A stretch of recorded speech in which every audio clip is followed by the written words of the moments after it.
Bom dia, pessoal! Tudo bem? Bem-vindos a mais uma aula de redação. Olha, hoje nossa temática é sobre o racismo e para isso eu trouxe para apresentar para vocês esta menininha aí, ó. Sabe como é o nome dela? Mafalda. Ela é argentina e seu criador se chama Quino. E essa música do início é dos Beatles, que é a banda preferida de Mafalda. Sabe por quê? Porque suas músicas falam sobre paz. Tá? E por que eu trouxe Mafalda para falar sobre o racismo? Porque ela é muito madura para sua idade, ela só tem 6 anos, sabe? E ela questiona a sociedade, ela se revolta contra as injustiças, ela repudia o preconceito, em especial, não tolera o racismo. Como eu falei, Mafalda odeia injustiça e uma das coisas que ela não tolera é o racismo. Porém, ela tem os amigos que trazem justamente esse retrato da sociedade em que a gente vive, né? Que é onde tem muita gente que diz que não é preconceituoso, mas nas suas falas, nas suas ações, eles se denunciam enquanto preconceituosos. Então, veja o caso aqui. Essa menininha que você tá vendo, loirinha, o nome dela é Sussanita. É amiga de Mafalda, mas é exatamente o contrário de nossa personagem. Olha o que acontece. Gostou, Sussanita? Foi minha mãe que me deu. Então, é uma bonequinha, tá vendo? Olha como é a bonequinha. Ah, um negrinho.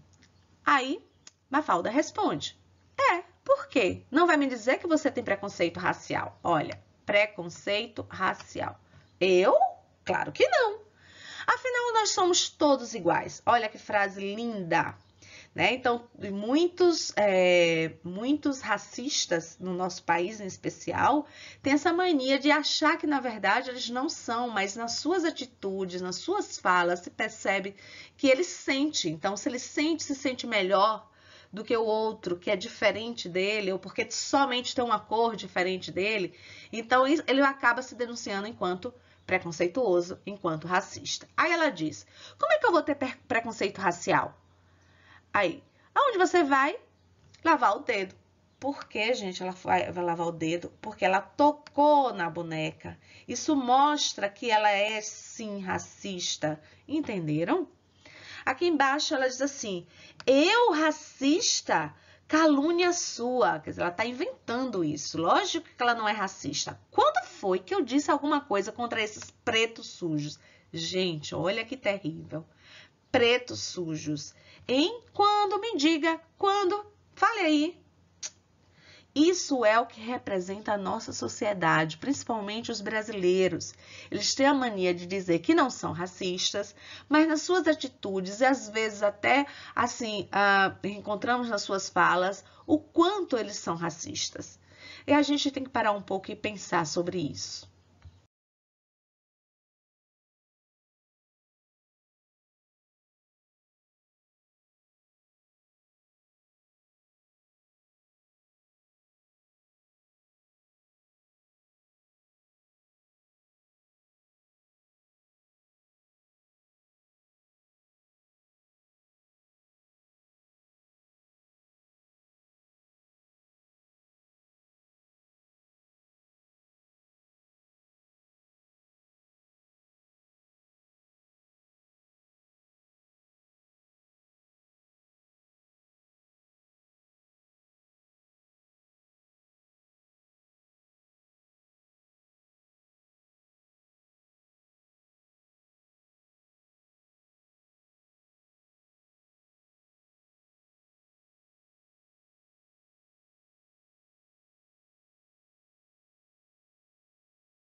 É importante que vocês saibam que existe o racismo e que existe a injúria racial. Acompanhe aqui, por favor.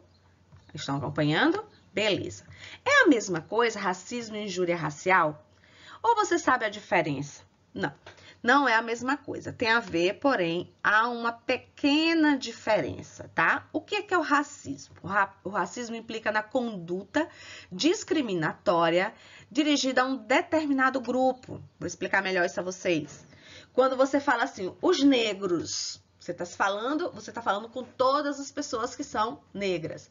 Quando você diz assim, os asiáticos, você está falando de todo um grupo, né, de pessoas.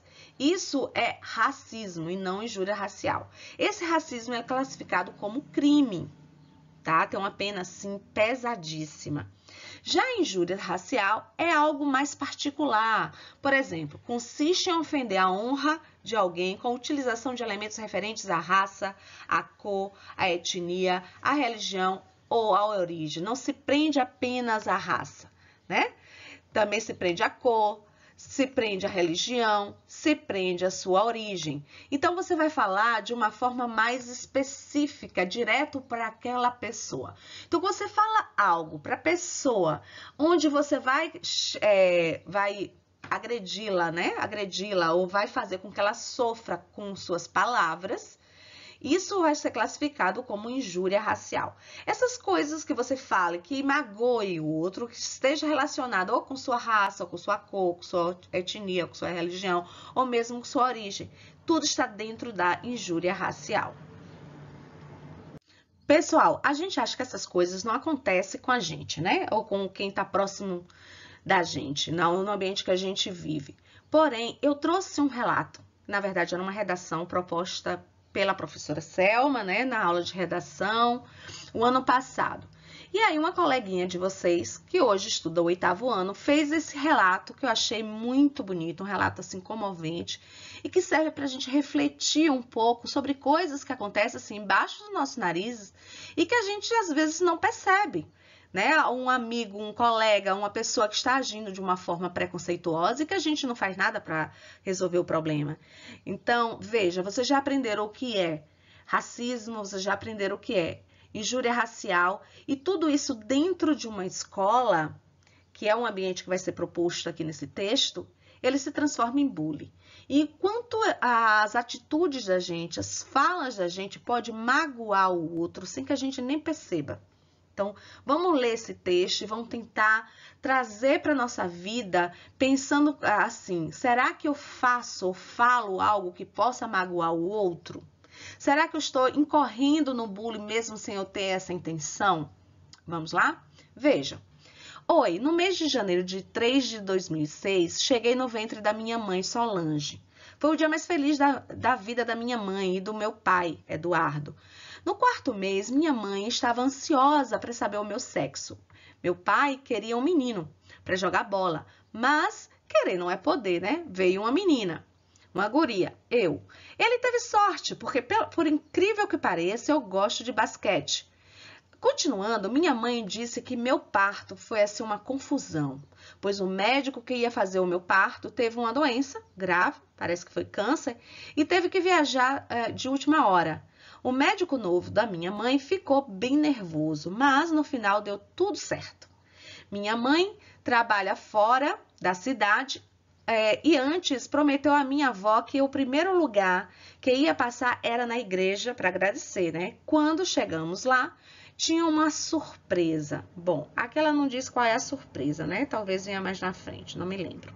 Embaixo diz assim, um certo dia meus pais decidiram me matricular no colégio. Veja, é isso que eu quero chamar a atenção a vocês, que o quanto está perto da gente, o quanto as coisas podem acontecer debaixo do nosso nariz e a gente não vê, né? Que a gente está, ao ignorar, ao não tomar uma atitude, a não observar que tem alguém ao nosso lado, próximo da gente, sofrendo com uma palavra do outro, com a atitude do outro e a gente não faz nada, a gente também contribui nessa situação. Então, veja, chegando lá, fiz alguns amigos, até que descobri o preconceito. Aqui tá, ó, a nossa temática. Chegando lá, eu descobri o preconceito. Significa o quê? Que ela era muito pequenininha e quando entrou no colégio, ela não sabia nem o que era isso, preconceito. Mas pela atitude dos colegas, pela atitude de com quem ela convivia, ela começa a perceber e sentir, né?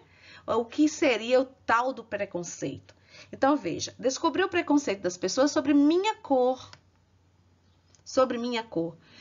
Sobre minha cor de pele. Chegava em casa chorando. Vejam, que com atitude, com olhar, com um gesto, com palavras, a gente pode magoar o outro. E eu acredito que vocês não queiram isso, né? Às vezes vocês acham que é uma brincadeira, que é bobagem e que isso não vai magoar o outro. Então, veja que através de um relato comovente como esse, faz com que a gente reflita sobre a forma que a gente fala com o outro, sobre a forma que a gente trata o outro, sobre nossas ações, enfim. Então, veja, o que ela fez? Ela foi para o colégio, ela descobre o que é preconceito, e esse preconceito que ela sofre é referente à cor dela. E aí ela chega em casa chorando, e o que ela faz? Ela implora a sua mãe para mudar, gente, a cor de pele. Olha que comovente. Ela pede a mãe para mudar a cor de pele. Ela não pede a mãe para ir no colégio tentar resolver a situação, dizer, olha o que está acontecendo, minha filha está sofrendo. Não. Ela pede para mudar algo que não pode ser mudado, né? Então, ela não consegue entender que o erro está nas pessoas e não na cor da pele dela. Gente, e ela não pede só para mudar a cor da pele, não. Ela pede mais. Ela pede para alisar o cabelo dela. Vejam aqui. E alisar o meu cabelo. Mas, gente, por que ela pede isso? Ela pede isso porque ela quer ficar igual aos outros, né? Ficar igual ao que os outros consideram como superior. E ao ter essa atitude, a gente nota que foi estabelecido na alma dessa criança o sentimento de inferioridade que o outro quis determinar. Foi estabelecido a ideia de que ser negro e não ter o cabelo liso significaria ser inferior, significaria não ter o mesmo valor que o branco tem, por exemplo. E nós sabemos que não é bem assim, não é? Pois todos têm o seu valor. Não importa se é branco, se é verde, se é amarelo. Enfim, ao contrário, que bom que existem essas diferenças. O que a gente tem que fazer nessa situação, então? Mostrar que é necessário valorizar suas próprias características. Então, quando ela diz assim, eu quero alisar o meu cabelo, eu quero mudar a cor da minha pele, ela não quer significa que ela não quer sofrer mais com a discriminação.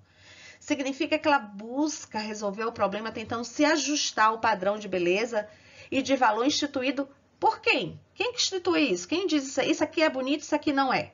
Quem que institui? O outro. E aí ela se nega, né? Passa a negar e subestimar seu próprio valor, passa a subestimar a sua própria beleza. Olha o que ela continua dizendo. Hoje, quando acham que me ofende, eu falo, eita.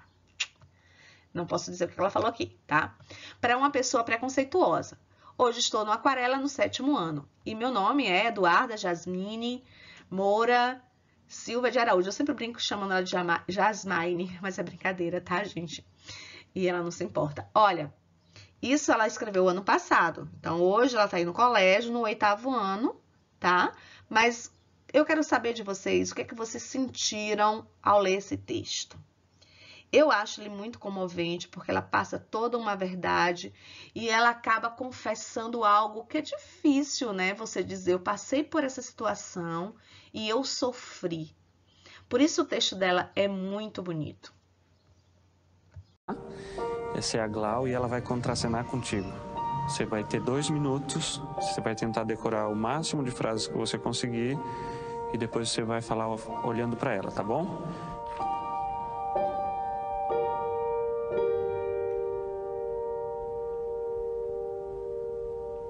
Agora você vai falar algumas frases olhando para ela, tá bom? Quando você quiser. Eu não gosto da sua cor. Eu não gosto de gente da sua cor. Seu cabelo é horrível. Seu cabelo parece uma esponja. Eu não consigo. Você vai dizer isso olhando para ela, tá bom? Eu não consigo. É uma cena.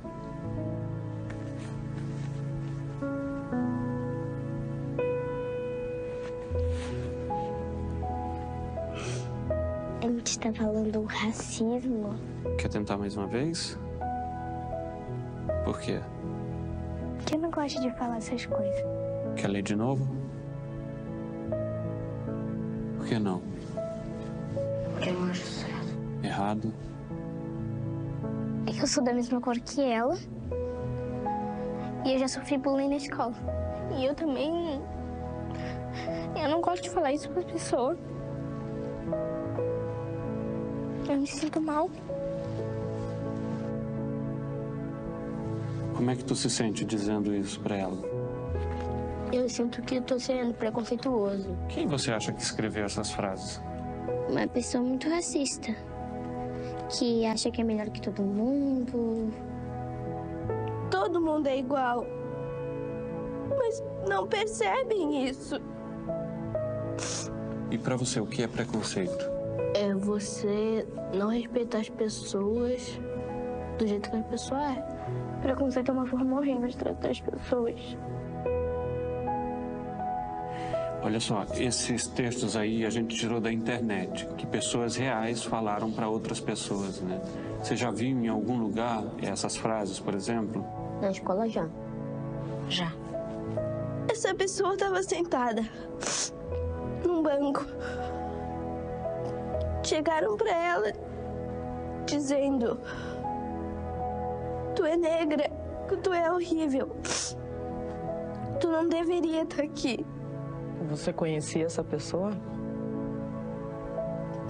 Sim, porque essa pessoa era eu.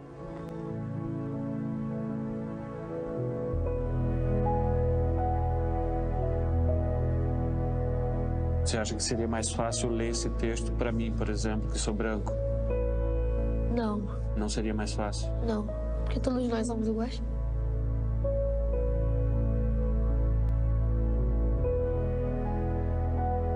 Ninguém nasce racista. Continue criança. Galerinha, eu pedi que vocês fizessem uma biografia de uma pessoa da família, pode ser avó, pai, mãe, quem vocês quisessem, né? Alguns alunos confundiram biografia com autobiografia, então eu vou aproveitar para a gente tirar essa dúvida. Olha só qual é a diferença entre um e o outro. Biografia é quando você, autor, escreve a história de vida, né? Porque não é uma história inventada, é uma história baseada na vida real de uma outra pessoa.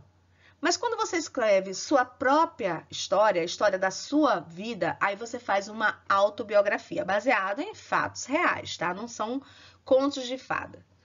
E aí eu escolhi, dentre tantos textos e outros textos também muito interessantes, pessoas também muito interessantes, inclusive vou escolher alguns mais para frente para a gente trabalhar. Eu escolhi esse texto, que é de Stephanie, do 7º ano, por quê? Porque traz a temática que a gente vai trabalhar essa unidade, que é o racismo, tá? Stephanie conta a história de sua mãe, que é uma pessoa que passou por situações racistas, semelhantes ao que a gente vem trabalhando aqui, mas exatamente por isso que é uma história muito interessante, muito comovente, pois traz pra gente conhecer alguém tão admirável, alguém forte, um exemplo de vida, uma verdadeira lutadora, que embora ela tenha tido assim, uma vida difícil, cheia de obstáculos e o preconceito, que é que eu vou dar ênfase aqui, ela não se vitimiza, ela não se entrega, ela vence, ela supera isso e acaba se tornando quem ela é hoje. E quem é que ela é hoje? Ela não é só uma mãe zelosa, ela não é só uma professora. Ao meu ver, ela é uma verdadeira guerreira, sabe? Assim, um exemplo, uma referência que a gente tem que levar para a vida. Vocês querem conhecê-la? Então vamos lá, acompanha aí o texto. Crisleide Freire Campos, nascida no dia 26/5/1975, na cidade de Jacobina, Bahia, era a segunda filha do casal Creuza Miranda Freire e Clóvis Miranda Freire. Seu pai faleceu quando ela tinha 2 anos de idade. Passou toda a sua infância na companhia marcante da sua única Criseide, onde juntas vivenciaram muitas dificuldades em uma pobre moradia. Tiveram momentos de fome, passaram por situações de preconceito, por serem pobres, por serem negras, por serem órfãs. Era tratada pela maioria de sua família materna como uma serviçal, criada distante da família do pai, por determinação de sua mãe. Ela vivia entre poucas brincadeiras, esperando o dia em que pudesse ganhar uma boneca dos sonhos, que somente aos 15 anos ela ganharia. Após concluir o ensino médio em um colégio público e venceu os assédios. Vou explicar no próximo slide o que é assédio, né? Como é essa situação, enfim, como a gente pode resolver esse problema. Então, e venceu os assédios familiares que tanto a atormentava, foi rumo a uma outra fase da sua vida, a aventura de ir embora de casa, viver sozinha em outro estado, à procura de melhor estudo e uma perspectiva de vida com mais liberdade de pensamento. Tímida e muito estudiosa, Crisleide, aos 20 anos, estava no Rio de Janeiro, estudando no Sinai, a melhor escola texto federal do país. Ali nascia um pouco da... Vamos continuar. Gente, e o que é, afinal de contas, o assédio? Em especial, o que é o assédio moral na família? Isso ocorre quando o lar não é o doce lar. Ou seja, quando a família não é acolhedora, quando a pessoa sofre menosprezo, ela é menosprezada, ela é fragilizada, ela é humilhada, ela é ridicularizada ou ela é inferiorizada, entre outras coisas, né? Então, a nossa personagem diz que ela era tratada na família como se fosse serviçal. Tanto é que ela sai de casa aos 15 anos. Isso, logicamente, era porque ela não recebia afeto, né? Não recebia cuidado, que é algo que toda criança tem direito, né? De receber por parte da família atenção, amor, carinho, cuidado. Veja, preste atenção que o assédio moral, quando ocorre na escola, a gente chama de bullying. Então, gente, preste atenção que o assédio pode ocorrer em qualquer lugar, inclusive na família. Gente, vamos voltar para a história da nossa personagem? Como é mesmo o nome dela? Crisleide. Então, eu estava dizendo o seguinte, ali nascia um pouco da sua autoestima, pois em toda a sua infância e adolescência era tratada como um burro patinho feio. Olha aqui, acompanhe com a professora, ó, o burro patinho feio. O que eu quero mostrar com isso? Aquela velha história da discriminação, né? Do racismo, se observar cor, cabelo, padrões de beleza e etc. Passaram alguns anos, sofreu, cresceu e muito amadureceu. Fez amigos e alguns desses estão presentes até hoje em sua vida. Depois do Rio de Janeiro, morou em Salvador, Olinda. Mas, por alguns motivos, retornou a Jacobina, sua cidade natal, para fazer sua faculdade de História. No início, gente, foi muito difícil. As pessoas a viam como uma fracassada, que foi para fora e não conquistou nada.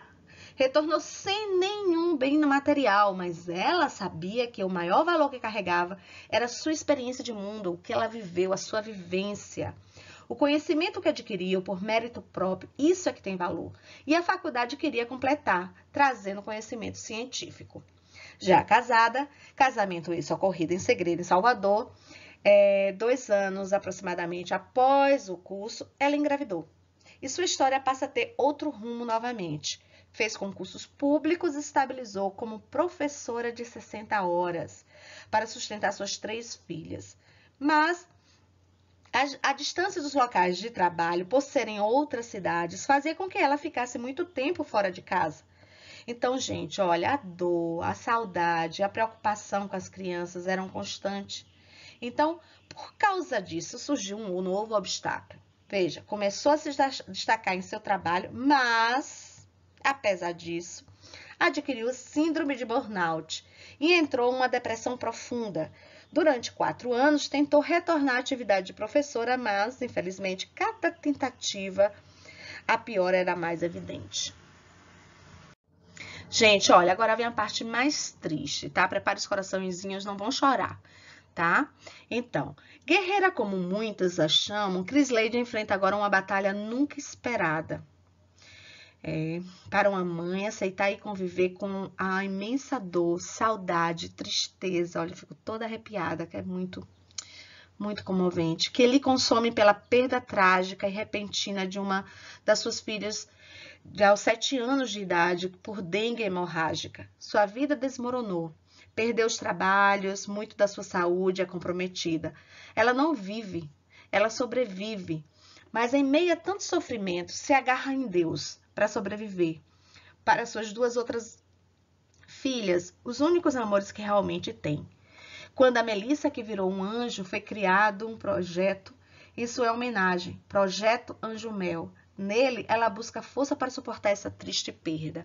Eu vou falar sobre esse projeto de Mel, que era uma aluninha que estudava lá no colégio, muito linda, irmã de Stephanie, mas eu não vou falar hoje não, tá? Porque nossa aula já tá muito comprida, então eu vou deixar pra gente trabalhar, ser uma aula só para isso, sobre o projeto Anjo Mel, e vocês vão me ajudar nesse projeto, tá bom? Gente, eu tinha marcado com vocês para pegarem um caderno na mão de Esmeralda, segunda que é hoje, dia 8, no colégio, né? Mas eu não consegui corrigir todos, então lá só tem uma parte. Se quiserem ligar para perguntar se o de vocês está lá, ok. Se não, espera que eu vou corrigir todos e vou mandar. E aí, se quiserem, pegam tudo no mesmo dia, tá? Durante a semana, eu entro no grupo e digo que dia vocês vão pegar esse caderno. Porém, a nossa atividade de hoje, antes de receberem o caderno, vai ser leitura. E como é isso? Vocês vão pesquisar na internet ou nos meios que vocês tiverem um conto. Não é para ler o livro, né? Esse material aqui, ó, que eu vou mostrar pra vocês, acompanha aí. Esse aqui, ele é um livro cheio de contos de Monteiro Lobato. É para ler o livro? Não. É para ler somente o conto. Que conto? O conto de Negrinha, um conto de Monteiro Lobato. Monteiro Lobato, ele... Sabe aquele criador da Emília? Olha ele aqui. Então, é o mesmo Monteiro Lobato, que diz: quem escreve um livro cria um castelo, quem o lê mora nele. Então, ele fala sobre a história de uma negrinha. Olha aqui, Negrinha era uma pobre órfã de 7 anos, preta, não, fusca, mulatinha, escura, de cabelos russos e olhos assustados. Eu vou já advertir vocês que Monteiro Lobato é extremamente racista, extremamente preconceituoso, porque ele vem ainda daquela... era, né, da escravidão. Então, vocês vão encontrar coisas absurdas nos textos de Monteiro Lobato. Então, é isso que eu quero que vocês façam, que vocês se espantem, que vocês se assustem com a maneira como ele fala com relação aos negros, com relação às mulheres. Por quê? Porque ele retrata a forma de pensar de sua época. Gente, e quero que vocês reflitam sobre isso aqui, ó. Se nós nascemos da mistura, né? Brasil é formado por uma mistura. Várias pessoas, os negros, os brancos, os índios vieram para aqui e, logicamente, que não tem, entre aspas, ninguém puro, somente índio, somente negro, somente branco. Então, por que que existe esse preconceito? Nós vamos trabalhar essa temática na semana que vem, que a gente vai escrever um texto, a professora vai orientar como fazer esse texto. Porém, o que é que vocês vão fazer essa semana? Nada? Vocês vão fazer a leitura do conto de Monteiro Lobato. Isso. Pesquisem. Coloquem assim, Negrinha, conto de Monteiro Lobato. E leiam. Não é grande não, dá para vocês lerem. Depois que fizerem essa leitura, é que a gente vai fazer a parte redacional do que vocês leram. Mas, por enquanto, é só a leitura. Bom, pessoal, chegamos ao final da aula. Tá? Foi uma aula longa, mas muito proveitosa. Eu espero que vocês tenham gostado, não tenham se cansado de tanta leitura. Mas são coisas assim, né? Tantas emoções, realmente cansa um pouco a gente. Então, olha, para finalizar, a gente tem o seguinte aí, ó. Muitas pessoas são portadoras e nem sabem. E todos sofremos com isso. Que problema é esse? Que doença é essa que a gente nem sabe? Essa doença pode ser transmitida pelos pais. Sim, pelos pais, pelos amigos. Inclusive os amigos da escola e até mesmo pela televisão. Aí a criança pergunta, e tem cura? Tem. Aí qual é a resposta para essa cura? Bom, preconceito se trata com educação. Então qual é a doença, crianças? Preconceito. Então como é que a gente pode mudar isso? Veja, com essa aula da professora, eu acredito que vocês já viram e já enxergam certas situações de uma forma diferente. Então, só o fato de vocês começarem a perceber certas situações de preconceito, de racismo, já é uma grande vitória. Então, como é que vocês podem consertar isso, gente? Com a educação. E brincando aqui, para poder fechar, está Mafalda brincando com vocês aqui, ó. Deixa um comentário, me cabreu. Ela diz, quem não se inscreveu, se inscreve no canal e deixa um comentário, senão eu vou me chatear. Beijinhos, meus amores, e até semana que vem.